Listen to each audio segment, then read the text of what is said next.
Hey guys, SuperHorrorBro Mike here, and in today's video, we're doing a last minute recap of all the pre-release material for Bendy and the Dark Revival ahead of its actual release on Tuesday of next week. So the game comes out on the 15th, I will leave a link below to the Steam store page if you want to go and wishlist it, that really helps out the developers. And I'm sure many of you are going to be picking this game up on Tuesday. For those who aren't, or for those who just want to watch me play it as well, I will be doing a full playthrough of Bendy and the Dark Revival starting from Tuesday the 15th. But I'm so excited to dive back into the world of Joey Drew Studios and experience this new story with you all. But before all of that goes down, we're going to take a look at the press archive, which gives us some newspaper clippings which seem to be a prequel story leading up to the events of the Dark Revival. Now I've read through these and these actually do confirm some of our previous theories as to the year that Bendy and the Dark Revival may take place in, the involvement of a character called Nathan Arch and his company Archgate Pictures, and they also give us some backstory as to Joey Drew Studios that we found out from the first game and the books. So this video is actually going to act as a kind of recap video, a prequel story to the events of Bendy and the Dark Revival.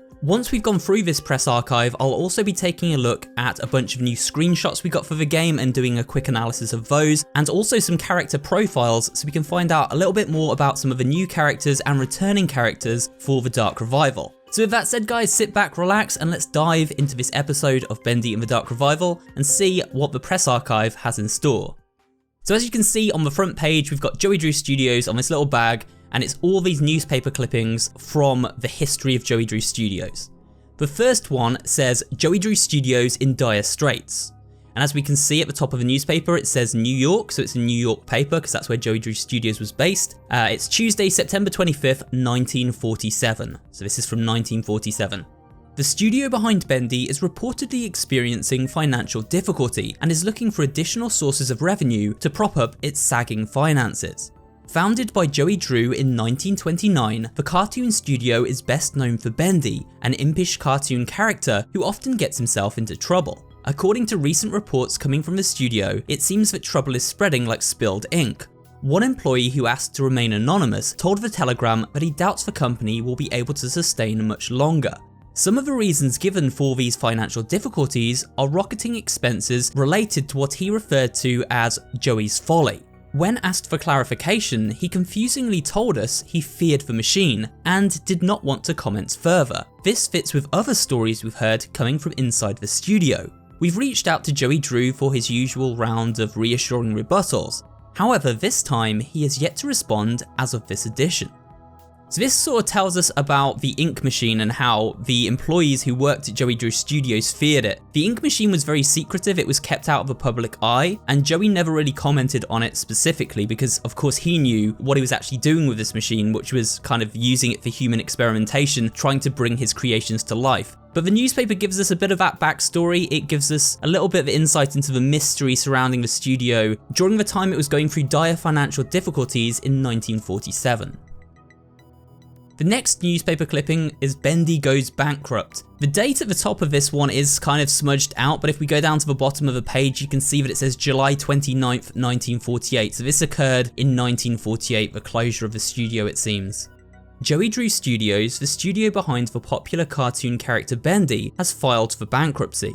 Despite long-term denials of financial hardship from the owner and creator Mr. Joey Drew, the company has been rocked by financial trouble for many years, according to our sources. We have yet to confirm exactly when or how these difficulties began, however many suspect the war years took their toll. Company assets, including the studio location on Broadway and the land holdings in New Jersey, are set to be liquidated to help pay the company's debtors.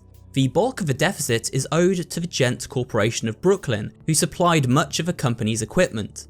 Reports from the studio's creditors describe a scene of utter chaos at the secretive studio in the last couple of years. One woman who wished to remain anonymous stated that, for a cartoon studio that made such light-hearted entertainment for children, behind the scenes it was dark and gloomy. I felt strongly that something wasn't right there. Another man who wished to remain nameless gave a public rebuttal of Mr. Drew's just a pencil and a dream philosophy. Mr. Drew, the pencil can be erased, mistakes removed and revisions made to suit the changing landscape of your world. But ink stains forever.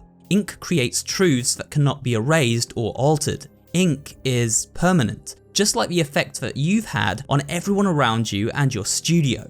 Mr. Drew, your world is not a world of graphite, but a world of ink. These and many other reports from behind the scenes have given the studio an aura of infamy and mystery lately, a striking contrast to the light-hearted subject matter of the products. Many are now asking what was going on at the studio. There are talks of investigation, but as of yet, nothing has come at the time of this writing. One of the major contributors to the bankruptcy may have been the ambitious amusement park Bendyland, that reportedly had been in full production before the war. Another possible contribution are the many rumoured secret projects. Mr. Drew once remarked to the press that "you are about to see something amazing, a leap forward for the entertainment industry like nothing before. Cartoons will come to life." What he had meant by that is anyone's guess now. The revealing of perhaps an ugly backstory to the studio is a surprise to many who have long felt the beloved characters were a part of their lives. Bendy, Boris the Wolf, and Alice Angel and their friends have been entertaining kids and adults alike for 20 years. We've reached out to Joey Drew for comment, but have yet to hear back from him. In fact, no one can seem to find him. The mystery deepens. So there you go guys, we can see Joey Drew in the picture at the top there, and it seems to be saying that his studio went bankrupt. He owed loads of money to the Gent Corporation, who were of course the company helping him build the ink machine in collaboration with Thomas Connor. He went bankrupt by funneling too much money into his Bendyland project, and while nobody actually knew what he was talking about when he said he wanted cartoons to come to life, he meant exactly what he said. He was trying to bring his cartoon creations to life using the ink machine and of course the kind of magical ink that travels through it, and his employees. He was using his employees to turn them into inky monstrosities in his pursuit to bring cartoons to life. But there we go, that's what the public saw, what was on this newspaper here. This is kind of the story they knew. So the next newspaper says, "Whatever happened to Joey Drew Studios?" And this is from 1962, April 14th. This actually takes place 1 year before the events of Bendy and the Ink Machine, I believe, and Henry's story, which we believe occurs in 1963. Remember Bendy? Many are too young to remember, but there was a time when the antics of Bendy and his crazy friends entertained the masses in packed theatres before the feature. For a brief time in the mid-1930s, it was more common to see a Bendy short than any other cartoon. Such was his popularity. But unlike the other characters of the time who remained cultural icons and still entertain children on televisions to this day, Bendy has all but disappeared. Joey Drew, the man behind Bendy, created the character and animated his first short, Little Devil Darling, with sound in 1929, forming Joey Drew Studios with a business partner. That's obviously meant to be Henry, I assume, guys, but he's not mentioned by name here. The cartoon proved popular, and the New York-based company grew along with a string of zany, albeit slightly macabre cartoons, featuring beloved characters such as Boris the Wolf and Alice Angel. By 1940, Bendy was a staple, and the company was producing comic books, toys, and all sorts of Bendy-related memorabilia. There were even plans for a Bendy-themed amusement park. However, the company began to hit a downturn during World War II. As the country went to war, animators were harder to come by, and even ink proved hard to procure. The company re-released many of its old cartoons, some of them for the last time, to entertain the troops, sell war bonds, and keep the company's wheels turning. After the war, the company fell upon rough times and declared bankruptcy in 1948. Since then, barring one or two minor attempts to rekindle the magic, Bendy has all but disappeared from popular culture. His creator, Joey Drew, once a public figure, remains elusive and has not been heard from in years. It seems the antics of Bendy and his friends are now all but forgotten, and all that remains today might be an old comic book and a dusty Bendy doll lingering in the shadows of your parents' attic. However, you never know. Cartoons never die. So that just tells us basically that Bendy faded from popularity. After the studio's closure, people weren't really talking about Bendy anymore, and he slowly sort of just drifted away from the public eye. Unlike characters from studios like Walt Disney and Warner Brothers, Bendy just didn't hold the test of time, and yeah, so once the studio closed, he faded into obscurity. However, the last entry sort of tells us about his comeback. So this is from the New York Times. This is from 1972, which again was the year I believe the game might take place in. And it says, "Bendy is back. Joey Drew's legacy purchased by Archgate." And we've got the Archgate Pictures logo there with Bendy. The property holdings of Joey Drew Studios now has a new owner with big plans for the once beloved and now dormant cartoon character Bendy. The studio and all its properties have been bought by the newly formed Archgate Pictures, led by business tycoon Nathan Arch, a longtime friend of the late Joey Drew. If you've seen the grinning face of Bendy before but didn't know who he was, you're not alone. The Bendy brand has laid all but dormant since Joey Drew Studios' bankruptcy in 1948, well over 20 years ago. The character Bendy, once a cinema staple, has since vanished like disappearing ink from popular culture. No longer, according to Nathan Arch of Archgate Pictures, it's time for Bendy to make a triumphant return to popular culture, he said in an exclusive interview with The Times. Nathan Arch is better known for his decades of success in the steel and oil industries, but cartoons are something new. The magic of animation is something that everyone can enjoy, and I've long admired my friend Joey's passion and dedication to the craft. I can think of no better tribute to Joey than the resurrection of his studio and the beloved characters he created. Mr. Arch formed Archgate Pictures with the dream of bringing back Bendy and all of the fun and wit that was once flowing from Joey Drew Studios. The studio is currently hiring a whole new generation of animators and artists to create new Bendy cartoons, television specials, movies, toys, and more. When? Very soon. Joey was a man of big ideas who never looked back. It was an honour to know him, said Mr. Arch. Today marks the beginning of a new era for Bendy, Boris, Alice, and all the others who have been quietly awaiting their return to the animation spotlight. And I and all the people I've gathered to me intend to do Joey proud. This was Joey's dream, and I aim to make it a reality again. In the words of Joey Drew, dreams come true.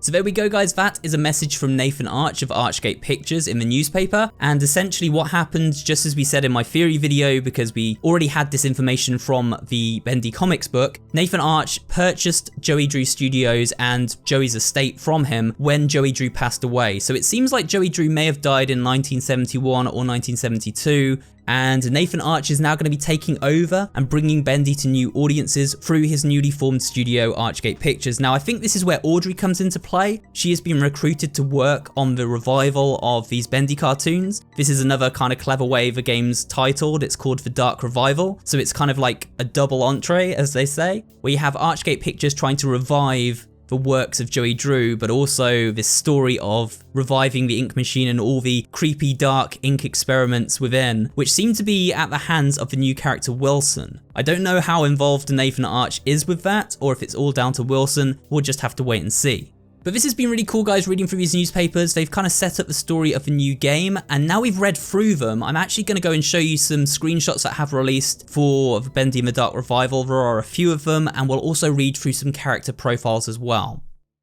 So let's do the character bios first. The first one we have is Allison, who's a studio veteran. The remnants of a once sweet cartoon character, this angel has been hardened by survival and resistance in the inky depths of the studio. She has a heart for setting things right and is willing to fight for it. She may have some useful information for newcomers to the studio, so listen carefully. Her protective companion is a cute, mute, deadly wolf. She calls him Tom. So there you go guys, it seems like Tom will be returning after all to aid Allison as he did during the final stages of Bendy and the Ink Machine. And then finally it says, a master of the shadows, she is always at the centre of rebellion against evil. Then we have Audrey, who is of course the main protagonist of the new game. She's a studio newcomer, a hard-working animator who is unwillingly pulled into the inky abyss of Bendy's cartoon world.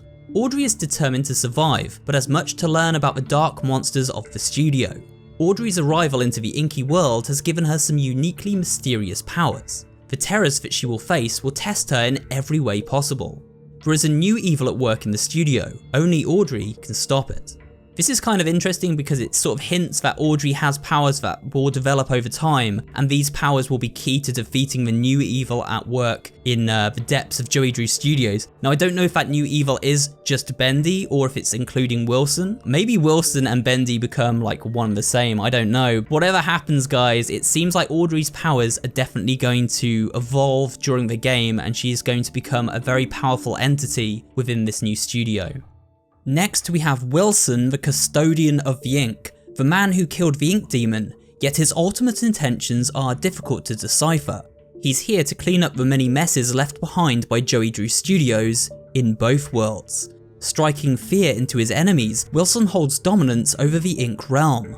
His words are a twisted riddle that reveal more than first meets the eye. Wilson is always watching. He knows your purpose. So there we are, a little bit of information about Wilson. We still don't know too much about him, but he's this kind of mysterious custodian of the ink who watches over everything and seems to be able to control the inky realm. Then we just have this character profile here. This is of the mechanical doll-like creature that we see in the dollhouse-like environment in the game. We see her briefly in the trailer, and the Meatly hasn't actually posted a profile for this character, but what he has said is her name is Betty. So we have a name finally for this new character who is really cool looking. This is called Betty, and I don't know if she's actually mechanical or if that's just a mask, but she almost looks like a mechanical type enemy, maybe not enemy, but ally in the story. But we'll have to wait and see. All we know for now is her name is Betty. And finally, we have Porter, who is the new Lost One character. His bio says, "Not all Lost Ones are hellbent on the destruction of intruders. Despite their reputation for madness and despair, Porter retains some semblance of humanity, at least for now. Self-proclaimed adventurer and studio explorer. Rumour has it that Porter has mysterious powers of his own, powers that may be passed on to the right individual." So it seems like we might get some of our new powers from this new Lost One character, Porter. Maybe he bestows them upon Audrey when she helps him out, and the further into the game we get, the closer our bond becomes with this new character, the more we learn from him, the more knowledge we extract, and the more our powers enhance, essentially. Finally, it says he's accident prone, so keep an eye out. So it looks like we're gonna have to be watching for his little mistakes as he travels with us through the studio, kind of making sure he's okay. I really think this character has a lot of potential, so I can't wait to see how he's represented in the new game. And now guys, we're finally on to a selection of screenshots before we wrap up this video. The first one is based around a new area of the studio called Animation Alley, where magic is made. So you can see the big sign there, obviously, letting us know that this place is called Animation Alley. And in the distance you can see the iconic cutouts, Boris, Bendy and Alice Angel, and beside them seems to be an enemy Lost One kind of sort of prowling about. So I feel like when we get to this area there's obviously going to be some Lost Ones to encounter and defeat, as we see in the trailer briefly. Beside the front door we have all these weird plants kind of growing up the walls. I don't know if maybe these plants spit out stuff, like they're deadly if we go too close to them, or if it's just decoration around the scene. We'll have to wait and see on that one. On the left wall, we have this machine which says card exchange on it. So this seems to be a place where we'll upgrade key cards, or perhaps, I think maybe we use the pipe that we carry around through the game to open up different areas of the studio, because we saw that on an older trailer. But either way, it seems like these little card exchange stations are where we upgrade our clearance level, and you'll actually see this card clearance referenced in a upcoming screenshot as well. It does kind of make me think, will this game be more open than the last one? The original Bendy was very linear and it took place over chapters, but I'm wondering maybe this new game is like one big game where as you go through it, you have to backtrack and go to areas you couldn't previously open once you've gone to new areas and upgraded your card. So it's more like an open world design. I don't know if that's right, so don't quote me on that, but I'm just looking at this and thinking maybe the reason they couldn't release this as chapters in an episodic fashion was because the game design is fundamentally built around being able to explore the entire studio at once, which would have made it really hard to cut up into chapters. Again, I don't know guys, but this is just my thoughts looking at this card exchange station and what it could mean for gameplay in the game. Then over the other side we have what seems to be a charge station and an upgrade point for the pipe. We saw this in the trailer of course, where we see Audrey put the pipe into this upgrade station and sort of charge it back up. And if you look at the pipe on some screenshots that have been released, we actually see that it has a battery pack attached, which seems to have 5 or 6 lights on it. I think this is for a secondary electricity based attack, which we've seen in one of the trailers before. But I think this powerful secondary attack has a finite amount of uses. Once we've used it up, we then have to find one of these points to then recharge our pipe and refill the battery pack. So that seems to be what this is all about, and you can see it represented to the right of this image.